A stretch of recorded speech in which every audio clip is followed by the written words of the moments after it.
யோவான் 12ஆம் அதிகாரம் 13ஆம் வசனத்தை நாம் எடுத்து குருத்தோலைகளை பிடித்துக் கொண்டு அவருக்கு எதிர்கொண்டு போகும்படி புறப்பட்டு, ஓசன்னா கர்த்தருடைய நாமத்தினாலே வருகிற இஸ்ரவேலின் ராஜா ஸ்தோத்திரிக்கப்பட்டவர் என்று ஆர்ப்பரித்தார்கள். ஹல்லேலூயா. அப்போ இங்கே நான் பார்க்கிற ஒரு காரியம் என்றால், இன்றைக்கு என்ன சொல்றாங்க? குருத்தோலை ஞாயிறு என்று சொல்லுகிறார்கள். அப்போ இதனுடைய அடையாளங்கள் ஏன் அது வந்து அந்த நாளை அவங்க இது பயன்படுத்துறாங்க?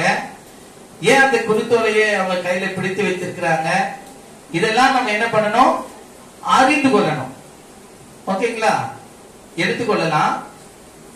லேவியாகமம் 23ஆம் அதிகாரம் 40ஆம் வசனம்.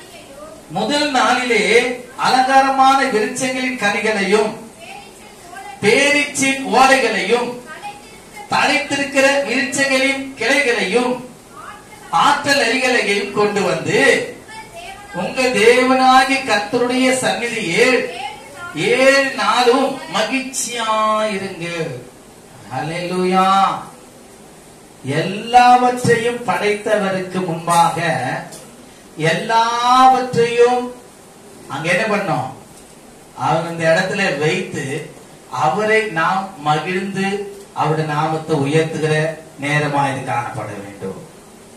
தேவன் எங்களை ஆசீர்வதித்திருக்கிறார். இது நிமித்தம் அவருடைய சமூகத்திலே நாங்கள் மகிழ்ச்சியா இருக்கிறோம் என்கிற ஒரு அடையாளம். இதுதான் இந்த புதிய பாட்டிலே நாம் சொல்லப்பட்ட வார்த்தைகளை பார்க்கும்போது, அவர்கள் எல்லாம் அப்ப ராஜாவுக்கு முன்பாக தான் அதையெல்லாம் என்ன பண்ணணும்? அந்த இலைகள் எல்லாம் அதன் மேல அவர் என்ன பண்ணாரா? கழுதை மேல ஏறி பவனி போனார். நல்லா கவனிங்க. அப்போ இதெல்லாம் தேவனுடைய நாமம் மகிமைப்பட வேண்டும் என்று அந்நாளிலே அது என்ன பண்ணுது? எழுதப்பட்டிருக்கிறது. அது மாத்திரமல்ல, அங்க கூடி வந்து இருக்கிற ஜனங்கள் எல்லாரும் அவருக்கு சொல்லுகிற ஒரு வார்த்தை என்ன? கவனிங்க. அவருக்கு எதிர்கொண்டு போய், அவருக்கு பின்னால இல்ல, அவருக்கு எதிர்கொண்டு போய் அவர் சொல்லுகிற ஒரு காரியம், ஓசன்னா கர்த்தருடைய நாமத்தினாலே வருகிற இஸ்ரவேலின் ராஜா ஸ்தோத்திரிக்கப்பட தக்கவர் என்று ஆர்ப்பரித்தார்களாம். ஹல்லேலூயா.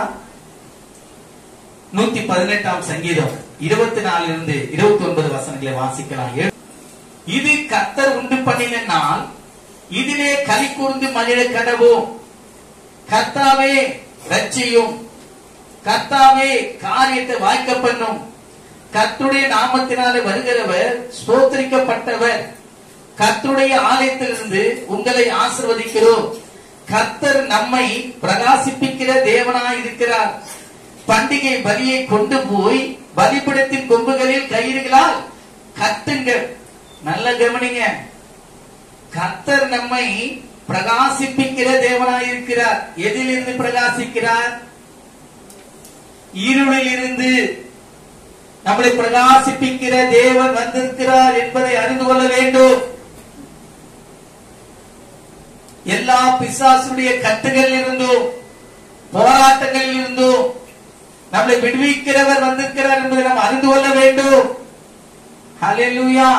அவருக்கு முன் நடப்பாரும் பின் நடப்பாரும் அதுதான் சொன்னாங்க. ஓசன்னா கர்த்தருடைய நாமத்தினாலே வருகிறவர் ஸ்தோத்திரிக்கப்படத்தக்கவர். அவர் குருடரின் கண்களை திறந்திருக்கிறார். குஷ்டரோகிகளை சுஸ்தமாக்கி இருக்கிறார். ஊமையனை பேச செய்திருக்கிறார். மரித்தவர்களையோ உயிரோடு எழுப்பி இருக்கிறார். ஹல்லேலூயா. இதெல்லாம் அறிந்து கொள்ளணும். குருத்தோலை என்றால் என்ன என்று நாம் அறிந்து கொள்ள வேண்டும். அது மாத்திரமல்ல, இஸ்ரவேலின் ராஜா யார் என்பதை நாம் அறிந்து கொள்ள வேண்டும். அவர் நம்மை மீட்கிறவர். அது மாத்திரமல்ல, இங்க தாவீது அழகா சொல்கிறார். கவனிங்க. கர்த்தருடைய நாமத்தினாலே வருகிறவர் ஸ்தோத்திரிக்கப்பட்டவர். கர்த்தருடைய ஆலயத்திலிருந்து உங்களை ஆசீர்வதிக்கிறோம். கர்த்தர் நம்மை பிரகாசிப்பிக்கிற தேவனாயிருக்கிறார். பண்டிகை பலியை கொண்டு போய் பலிபீடத்தின் மேல் கொம்புகளின் கயிறினாலே யார் அந்த பலி? அவதான் இயேசு கிறிஸ்து. ஹல்லேலூயா. நாம் நன்றாக இருக்கணும், நாம் ஜீவனோடு இருக்கணும், நாம் தேவனுக்கு பிரியமானவர்களை செய்ய வேண்டும் என்பதை தேவனுடைய சித்தமாக இருக்கிறபடினாலே தன்னுடைய குமாரனாகிய இயேசு கிறிஸ்துவை ஜீவ பலியாக ஒப்பு கொடுக்க அவர் முன் வந்தார். தாவீது சொல்கிறார், அதுதான் கர்த்தர் நம்மை பிரகாசிப்பிக்கிற தேவனாய் இருக்கிறார். பண்டிகை பலியை கொண்டு போய் பலிபீடத்தின் கொம்புகளிலே கயிறுகளால் கட்டுங்க. நீர் என் தேவன், நான் உம்மை துதிப்பேன். நீர் என் தேவன், நான் உம்மை உயர்த்துவேன். கர்த்தரை துதியுங்கள், அவர் நல்லவர், அவர் கிருபை என்றும் உள்ளது. ஹல்லேலூயா. அது மாத்திரமல்ல, அங்கே நாம் வாசிக்கும் பொழுது சகரியா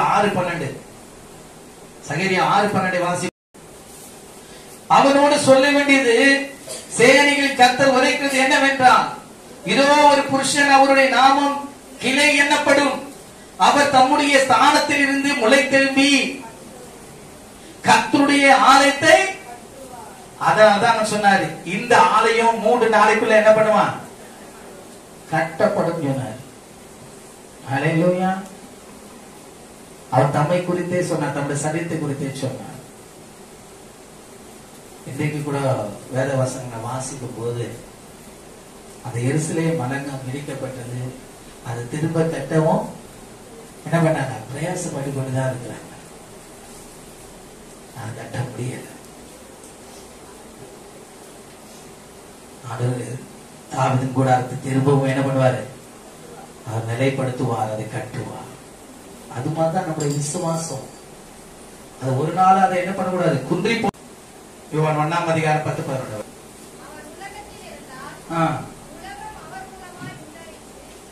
அவர் உலகத்தில் இருந்தார், உலகம் அவர் மூலம் உண்டாயிற்று, உலகமோ அவரை, அவர் தனக்கு சொந்தமானதிலே வந்தார், அவருக்கு சொந்தமானவர்கள் அவரை. எங்க உங்களுக்காக நான் ஜீவனை கொடுக்கிறேன் என்று சொல்லும் போது, அப்பா என் ஜீவன் எங்க போ, எப்படி போட்டா போகுது அப்படின்னு சொல்லிட்டு நம்ம அசட்டை பண்ண முடியுமா? உன்னை பாவத்தில் நான் ரட்சிக்கிறேன், உன்னை பிசாசுடைய பிடியிலிருந்து உன்னை விடுவிக்கிறேன், உனக்கு நான் சமாதானத்தை தரேன், நான் உனக்கு நீதியை செய்யறேன், அதெல்லாம் எனக்கு வேணாம், ஏன் நான் பாத்துக்கிறேன். அப்படிதான் இப்ப உலகம் ஓடி போயிட்டே இருக்கு. ஹல்லேலூயா. அவர் உலகத்துக்காக வந்தார், அவர் சொந்தமானதிலே வந்தார்.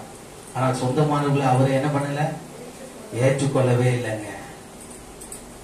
எத்தனையோ காரியம் நான் பேசலான்னு வந்துட்டேன், ஆனா எதையும் என்ன பண்ண முடியல, பேச முடியல. முக்கியமான காரியத்தை நான் உங்களுக்கு முன்பாக நான் வைக்கிறேன். அதுல தேவனுடைய நாமம் அதில் மகிமைப்படட்டும். திரும்ப எடுத்து வாசிங்க. யோவான் 12:13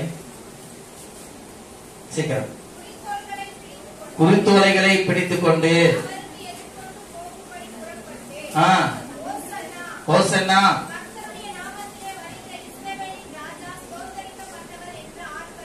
ஆர்ப்பரித்தார்கள். மார்க் 11:10. இதுல வித்தியாசம் பாருங்க. இந்த 4 சுவிசேஷத்திலும் சொல்லப்பட்ட வார்த்தைகள், அதுல ஒரு வித்தியாசம். வாசிங்க. கர்த்தரின் நாமத்தினாலே வருகிற நம்முடைய பிதாவாகிய தாவீதின் ராஜ்யம் ஆஸ்வதிக்கப்படுவதாக, உன்னத்திலே ஓசனா என்று சொல்லி ஆர்ப்பரித்தார்கள். உன்னதத்திலே ஓசனா என்று சொல்லி ஆர்ப்பரித்தார்கள். எல்லாத்துக்கும் ஒரு மூல காரணம் சொல்லப்பட்டிருக்கிறது. அது யோவான் 1:12 பார்க்கும் பொழுது, பஸ்கா பண்டிகை வர 6 நாளைக்கு முன்னே இயேசு தாம் மரணத்திலிருந்து எழுப்பின லாசரு இருந்த பெத்தனியாவுக்கு இந்த இடத்துலதான் இயேசு கிறிஸ்து என்ன பண்றாரு? அவர் கழுதையின் மேல பவனில போறாரு. அவர்கிட்ட அதிசயங்களையும் அற்புதங்களையும் கண்டவர்கள் அவரை அவர் முன்னே போய் அவர் செய்த எல்லா காரியங்களையும் சொல்லி அவருடைய நாமத்தை உயர்த்தி துதித்தார்கள். பூமியில சமாதானம், உன்னதத்துல மகிமை. இதுதான் அப்போ ஏன் அவர் லாசரு வீட்டுல இருந்து அங்க போனான்னு சொன்னா, மரித்ததுல இருந்து ஒருத்தன் எழுந்தானா அவனை குறித்து என்ன பண்ணுவாங்க, ஜனங்கள்லாம் ஆச்சரியப்படுவாங்க. அப்படி ஆச்சரியப்பட்டு இயேசு கிறிஸ்து பின்னாடி வந்தவங்க தான் இந்த யூதர்கள். ஓகேங்களா? அவங்க தான் வந்து சொல்லி சொன்னாங்க, இவர் லாசரு உயிரோடு எழுப்பினாரே என்று சொல்லி அங்க வருகிற காரியத்தை தான் நம்ம அங்கே பார்க்கிறோம். 9ஆம் அதிகாரத்திலே அப்போது யூதரில் திரளான ஜனங்கள் அவர் அங்கே இருந்து வருகிறது, அங்கே இருந்து இருக்கிறதை அறிந்து இயேசுவின் நிமித்தமாக மாத்திரமல்ல அவர் மரித்தோரிலிருந்து எழுப்பின லாசருவை காணும்படியாகவும் வந்தார்கள். லாசரு நிமித்தமாக யூதர்களின் அநேகர் போய் இயேசுவினிடத்தில் விசுவாசம் வைத்தபடியால் பிரதான ஆசிரியர் லாசரின் கொலை செய்ய ஆலோசனை பண்ணினார். எங்க இயேசு கிறிஸ்துவின் நாமம் உயர்த்தப்படுதோ அந்த இடத்துல அந்த அடையாளம் இல்லாதபடிக்கு அதை மாற்றிக்கொண்டு தான் சத்துரு. ஹல்லேலூயா. அப்ப பாருங்க, இந்த யூதர்கள் இயேசு கிறிஸ்து உயிரோடு எழுப்பின லாசருவை காணதான் வராங்க. ஆனா இயேசு குறித்து கேள்விப்படும் போது அவரை குறித்து அவர் மேல் அவர் விசுவாசமுள்ளவராய் மாறினார்கள். அது மாத்திரமல்ல, அங்கே நாம் பார்க்கும் பொழுது 20-23 வருஷங்களே அதிலே நாம் வாசிக்கும் பொழுது பண்டிகையிலே ஆராதனை செய்வதற்கு சில கிரேக்கர்கள் இருந்தார்கள். யார் இருந்தாங்க? அப்போ யூதருக்கும் கிரேக்கருக்கும் ஒரு காரியம் ஒண்ணு உண்டு. ஒருத்தங்க சொல்லுவாங்க உயிர்த்தேர்தல் இல்லைன்னு சொல்லுவாங்க, இன்னொருத்தங்க சொல்லுவாங்க என்ன சொல்றாங்க, உயிர்த்தேர்தல் உண்டு சொல்லுவாங்க. இப்படி அப்படி குழப்பமான இருக்கிற ஜனங்கள் மத்தியிலே இயேசு கிறிஸ்துவை விசுவாசிக்கிறவர்களால் அவர் மாற்றும்படியாய் தான் இந்த அது பவனி ஊர்வலம். மரித்தவர் ஒரு உயிரோடு எழுந்திருக்கிறார் என்று பார்க்க வந்தவர்கள் அவரை விசுவாசித்தார்கள். முதலாவது கிரேக்கர்கள், யூதர்கள். இரண்டாவது கிரேக்கர்கள். அங்கே பாருங்க, பண்டிகையிலே ஆராதனை செய்து வந்தவர்கள் சில கிரேக்கர் இருந்தார்கள். அவர்கள் கலிலேயா நாட்டுக்கு பெத்சாய்தா ஊரனாகிய பிலிப்பினிடத்தில் வந்து, ஐயா இயேசுவை காண விரும்புகிறோம் என்று அவனை கேட்டுக்கொண்டார்கள். பிலிப்பு வந்து அதை அந்திரேயாவுக்கு அறிவித்தார். பின்பு அந்திரேயா பிலிப்பும் அதை இயேசுவுக்கு அறிவித்தார்கள். அப்பொழுது இயேசு அவர்களை நோக்கி, மனுஷகுமாரன் மகிமைப்படும் வேலை வந்தது என்று சொன்னார். அது மாத்திரமல்ல, மூன்றாவதாக நம்ம பார்க்கும் பொழுது 17-19 வசனங்களை நாம் வாசிப்போமானால், அன்றியும் அவருடனே கூட இருந்த ஜனங்கள் அவர் லாசருவை கல்லறையில் இருந்து வெளியே வரவழைத்து அவருடைய உயிரோடு எழுப்பினார் என்று சாட்சி கொடுத்தார்கள். அநேக ஜனங்கள், உலகத்தார் எல்லாரும் அப்படிப்பட்ட அற்புதத்தை அவர் செய்தார் என்று ஜனங்கள் கேள்விப்பட்டதினால் அவர்கள் அவருக்கு எதிர்கொண்டு போனார்கள். அப்பொழுது பரிசேயர் ஒருவர் அவரை நோக்கி, நீங்கள் செய்கிறதெல்லாம் வீண் என்று அறிகிறது இல்லையா? இதோ உலகமே அவனுக்கு பின் சென்று போயிற்று என்றார்கள். எங்க போனாலும் ஆண்டுடைய நாமத்தை பரப்படாதபடிக்கு, ஆண்டுடைய இயேசு கிறிஸ்துவின் நாமம் அதை மகிமைப்படாதபடிக்கு தடை பண்ணவங்க அநேகர். ஆனாலும் எந்த தடையா இருந்தாலும் அங்கே இயேசு கிறிஸ்துவின் நாமம் உயர்த்தப்பட்டது. அவர் செய்த அற்புதங்களையும் அடையாளங்களையும் யாராலும் என்ன பண்ண முடியல, தடுக்க முடியல, மறைக்க முடியல. அதனால்தான் சொல்றது, உன்னதத்தில் இருந்து வந்தவர் அவர் ஸ்தோத்திரிக்கப்படத்தக்கவர். தாவீதின் குமாரனுக்கு ஓசனா ஓசனா என்று சொல்லி ஆர்ப்பரித்தார்கள். இதையேதான் நான் விளக்கமா சொல்லி முடிக்கலாம் நினைச்சேன். ஆனா நடுவுல அவ்வளவு காரியங்கள் பட்டு தெரிந்து கொள்ளணும். முதல் யாரு? கிரேக்கர்கள், யூதர்கள். இரண்டாவது கிரேக்கர்கள். மூன்றாவது உலக மனிதர்கள் எல்லாரும். ஆனால் யாரும் அவர்களை தடுக்க முடியவில்லை. உலகமே அவருக்கு பின்னாக சென்றது.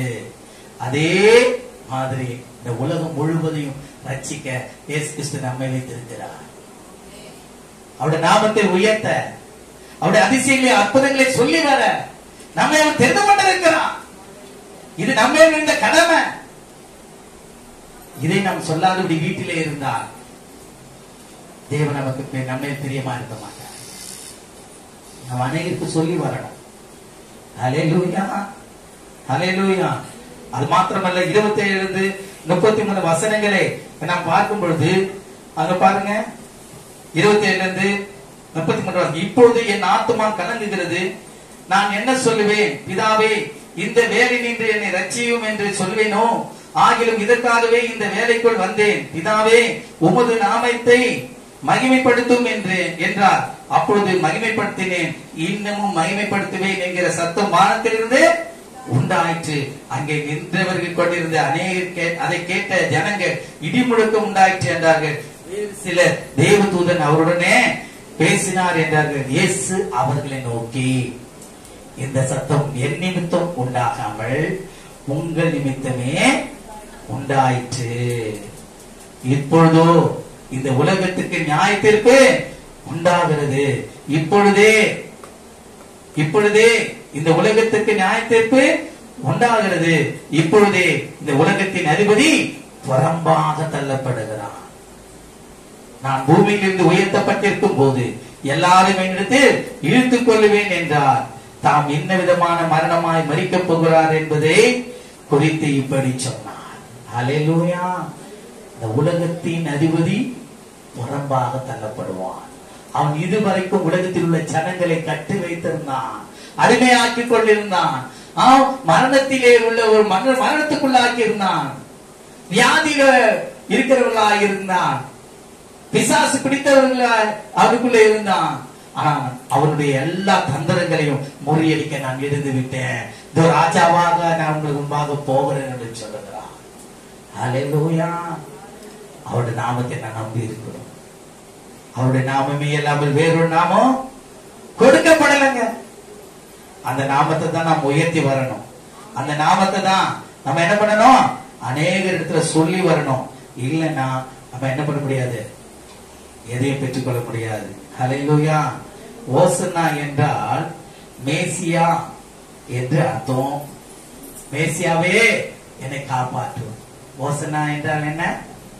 மேசியாவே எங்களை காப்பாற்றும்.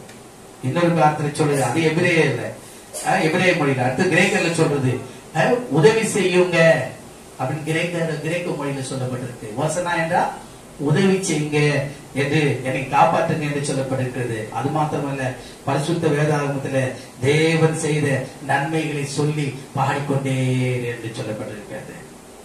அல்லேலூயா. தேவனுடைய கருத்தை நம்ம ஒப்பு கொடுப்போமா? ஆண்டவரே, உம்முடைய நாமத்தை உயர்த்துவதை விட எனக்கு வேற என்ன ஆண்டவரே? உம்முடைய நாமத்தை சொல்லி வருகிறதை விட எனக்கு வேற என்ன ஆண்டவரே? என் வீட்டில் உள்ள எல்லா வேலைகளை காட்டிலும், என்ன நான் செய்கிற எல்லா வேலையை காட்டிலும் உங்களுடைய நாமமே உயர்ந்தது ஆண்டவரே. அந்த நாமத்தை நான் சொல்லி உங்களுடைய நாமத்தை நான் உயர்த்துவேன் ஆண்டவரே என்று நாம் யாரும் இப்படி எழுந்திருப்போமா? ஹல்லேலூயா, ஹல்லேலூயா, ஹல்லேலூயா, ஹல்லேலூயா. கைதட்டி பாடி மகிழ்ந்திருப்போ, தத்தன் சமூகத்தில் களி கூறுவோ. கைதட்டி பாடி மகிழ்ந்திருப்போ, தத்தன் சமூகத்தில் களி கூறுவோ, களி கூறுவோ, களி கூறுவோ.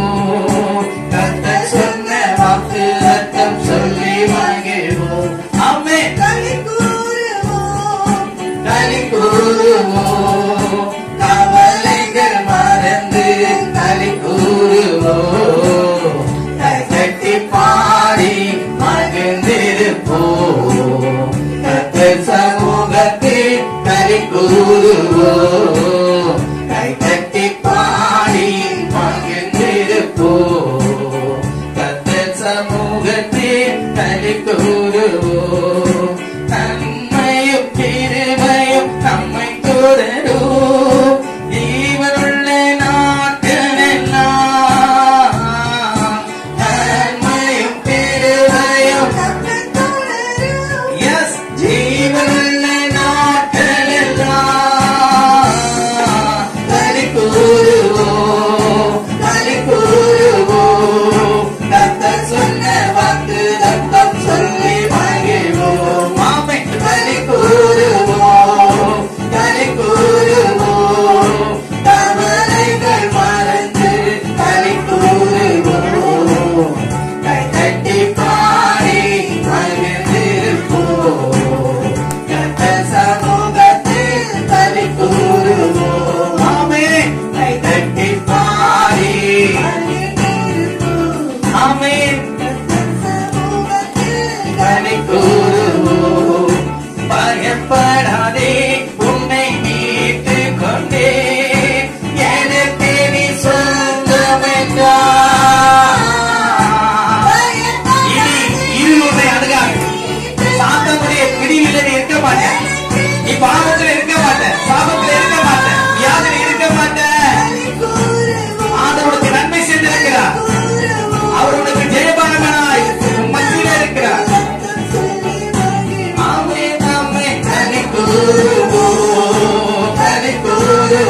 ஆண்டவரே நீர் எங்கள் மத்தியில் இருக்கின்றவராகவே இருக்கிறீர் ஆண்டவரே. அப்பா எங்களுக்காக ஆண்டவரே தம்மை தாமே ஒப்பு கொடுக்க முன் வந்த ராஜா நீர் ஆண்டவரே. ஆண்டவரே தேவனுடைய ரூபமாய் இருந்தோம், நீர் மனுஷ சாயலானீரே. ஓ தீபபலியாக ஒப்பு கொடுக்க முன் வந்தீரே. நாங்கள் உமக்காக என்ன செய்தோம்? எங்களுடைய வாழ்க்கையில இதுவரைக்கும் நீங்க நன்மை செய்தீங்க அப்பா, அது ஒரு தீமையை செய்யலப்பா அப்பா. அந்த நன்மையை நாங்கள் சொல்லி எங்களுடைய நாமத்தை பிரஸ்தாப